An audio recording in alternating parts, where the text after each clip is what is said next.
The alternative communication system that I'm going to speak about in this video portion of the assignment is the use of the speech generating device Proloquo2Go. Aside from PECS, Proloquo is the alternative communication system that I'm most familiar with using with individuals with autism. I work at a private school for students with autism, and we have students ranging from ages 3 to 21. A lot of our younger learners do utilize PECs, and some of them will eventually transition to more complex speech generating devices such as Proloquo. A lot of our older learners do have some limited vocal speech but rely primarily on the use of Proloquo to communicate with other people. So the most obvious limitation of Proloquo would be the cost. It is a little bit expensive. If you are purchasing in the iTunes App Store, it's listed at $249 for the app. And then another just general limitation is that if your device that you're using the application on loses power or stops working, you no longer have access to the use of Proloquo at that time. And if that's someone's primary form of communication, that's extremely limiting for them, because without that communication, they no longer can, make requests or let someone else know what they need at that time.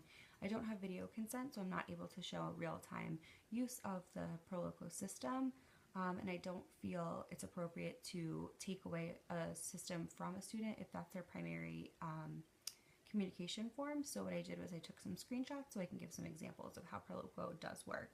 If you look here, you can kind of see that there's some more basic ones that say I want. There's a folder for people. There's a symbol that represents more. So depending on the needs of your learner, you can have a simple screen that may only have as little as 5 or 6 icons up to as many folders as you want. And that's a benefit, is that you can utilize Proloquo for what works best for your individual.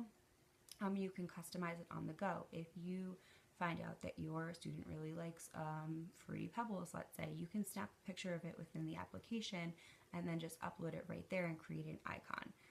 Another example that I have is a screen that utilizes much more folders. So if you have a learner that's able to navigate more complex screen and they can click within the folders, you can put information divided within the application to have a better organized system. This one, for example, has basics, which might be the information of the student, their name, where they live, their parents' names, any emergency information. Then there's other things like help or comments or questions. And then the other example that I found was something that really represents how unique you can create your screens to be. The icons on this screen are things like cinnamon bun, checks, fruit sprinkles, fried potatoes, which are clearly very specific to the individual that used this screen. So there are preloaded generic icons, but then you do have the capability of snapping pictures to make the screen really specific to the needs of that particular individual. And another major benefit of this particular Proloquo speech generating device is that it does have voice output. So if this were true Proloquo, I could click on an icon and the voice output would come out of the device, and then whoever the communication partner would hear that and be able to respond or provide the tangible item that was maybe requested. I do know that Proloquo has many different voice options. There's a voice that works for a younger student, one for an older, male and female, so you can also customize it that way. I'm really a fan of Proloquo. I think it's very user-friendly, and that it's a great way to be able to customize for your learner.